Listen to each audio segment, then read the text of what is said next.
Hi everyone, welcome back to my channel. Today we are talking about the last books that I read in 2025.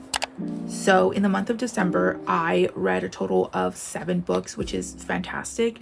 If you were to check my reading for the past year, you'll see that for the majority of 2025, I only really read 1, 2, 3 books per month until maybe September, October. That's when I really just started getting back really into reading again. I've been getting really distracted lately and my mind's been in a lot of places, but these last few months have been fantastic for my reading. So yeah, I think we should just jump right into it. I read quite a few different things. Again, my reading goal for this year was to read more in terms of genre, and I think I did fairly well at that in 2025. But the first thing that I finished in December was Authority by Jeff Vandermeer. This is the bind up. I ended up giving this like 3.5 stars. I didn't love this installment. I really liked Annihilation, and I knew that while I was reading Authority that it was going to be a bit of a build-up. And the thing with build-ups is that you hope that the build-up leads to something great and fantastic, and it was fine. I am intrigued to keep going because I really want to know more about this elusive Area X, but I just felt like I was waiting for something big and explosive, and I got like a little bit of firecracker instead of like a big, fireworks show. I think one thing that I realized while I was reading this is that a big part of my enjoyment is based on the writing. Jeff Vandermeer's writing is you like it or you don't, and I really enjoy it. And I thought, what if this was written in a more like straightforward manner or take away the writing style? Would I love the series as much? Probably not. Not to say that it's not worth it, because the writing is a big part of the storytelling. Plot wise, what this was leading to, not the best for me. I know a lot of people really like the second book. I didn't like it as much. I am still going to continue on with this, at least the trilogy. I know the author has written more in this world. I don't know if I'll continue on, but for sure I'll finish up this soon, hopefully. After that, I wanted something a bit more light, a bit more fun, and so I picked up The Girl Who Fell Beneath the Sea by Axie. I've been wanting to read another series from this author, one of their newer works, but I thought to pick this up to get like a taste test of their writing. I gave this about 3.5 stars. This is a Korean inspired fantasy about this young woman, this young girl named Mina, whose village, her town, is constantly ravaged by storms and floods, and each year her village sacrifices a beautiful maiden to appease the sea god who is sending these floods, these storms. And this current year, her brother's love is chosen to be sacrificed, but our main character chooses to sacrifice herself instead, and she goes on this big journey. And I like the beginning and the end. The writing in the beginning and the end was really pretty, and it kind of reminded me of Tamora Pierce's writing for some reason. I can't really explain why, but I just had that vibe. It felt very like folktale as well, being as this is inspired by Korean legends and stuff. However, the middle part is where I struggled with this book, because I felt that we were just constantly pushing through the story, and there were moments that I wanted our character to sit down and really like take in what was happening, but we just kept moving forward. It's a very short book, and the line spacing is huge and the margins are huge. I just felt like there could have been more time to let it cook, I guess. But yeah, I just really wanted to like it more. I really wanted to sit in this really cool fantasy spirit world that our main character was in for the most part.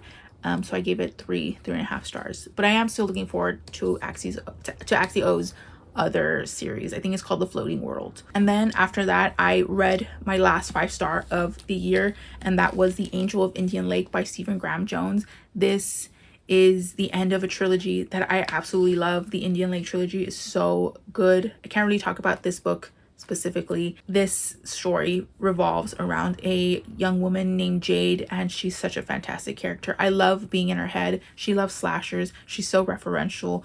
I feel for her. I just want to give her a big hug. If you love the slasher genre, I would implore you to pick up this trilogy. It's so good. I cried reading book 1. I cried reading this book as well. The first book, we follow Jade, who is a teenager, loves slashers, and she's like absolutely convinced the slasher event is going to happen in her small town, and that starts off a chain of events that our character is still dealing with in book 3 many years later.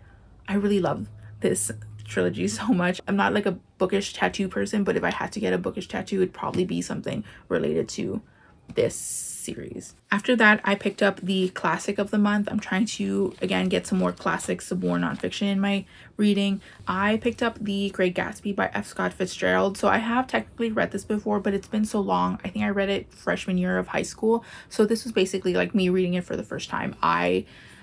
It was such an interesting reading experience because I already knew what this was about. I kind of already knew the themes that the author was trying to touch on. However, it hit differently. I don't really remember my thoughts when I first read it in school, but reading this now, as I'm closer to the characters in age and the political situation that is currently what I'm living in right now, 2025, yeah, it was a lot to take in. I really enjoyed some of the characters, the theme of working towards something, wanting something, and trying so hard to get it and not actually being able to get it at the end really hit me really hard. But yeah, I really enjoyed reading this. I guess it kind of goes to show that sometimes certain books don't really need to be pushed on younger readers if they're not quite ready for it. The Great Gatsby is one of the books in my 1001 books to read before you die, so I'm just gonna take that off the list. So here's a page for The Great Gatsby. It is right here, so I'm just gonna take off this sticky, and now I have 998 more books to go. I don't know if I'll ever actually complete this in my lifetime, but it's nice to try. After that, I finally picked up Her Body and Other Parties by Carmen Machado.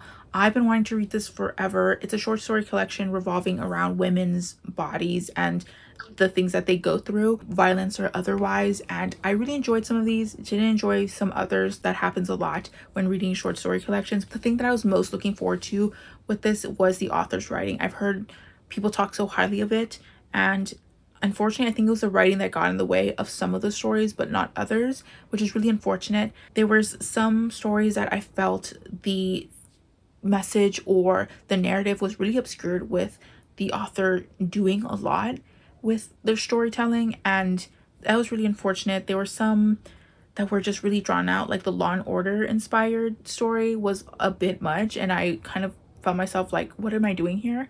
But there were some other ones that were really fantastic. I really like the one where we are following a assault survivor, and she's using adult films as a form of therapy, but she could hear these actors' thoughts during the actual like intercourse scenes. That was really interesting. There's also another story where women's bodies are literally like disappearing, like going translucent and disappearing. That was really interesting, and I really enjoyed that. But again, some stories just didn't work with me because of the writing. Like, that's really unfortunate because that's what I was looking forward to, was the writing. So yeah, I gave this like 3.5 stars. On Christmas Eve and Christmas Day, I wanted to do a reread of one of my favorite books that I kind of try to read every year, and that is Blood and Chocolate by Annette Klause.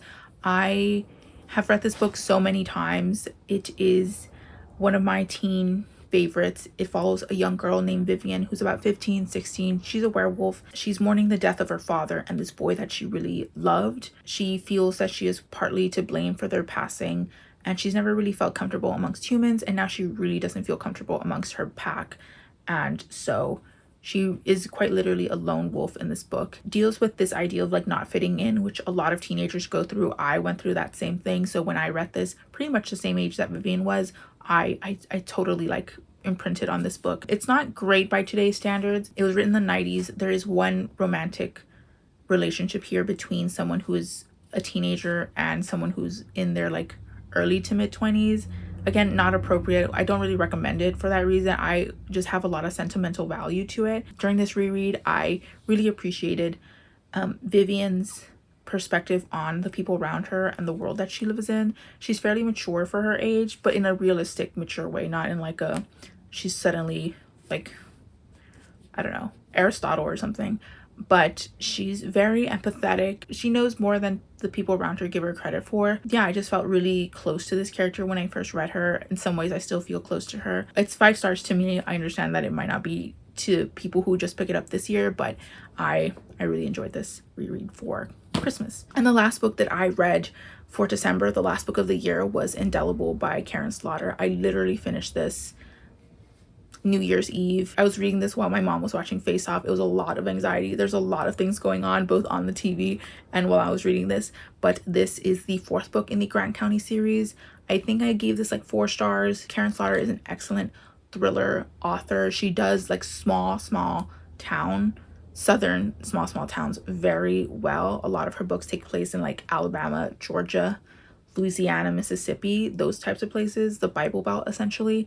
And a lot of times her books do have very triggering content about anything that you might think might happen in the Bible Belt.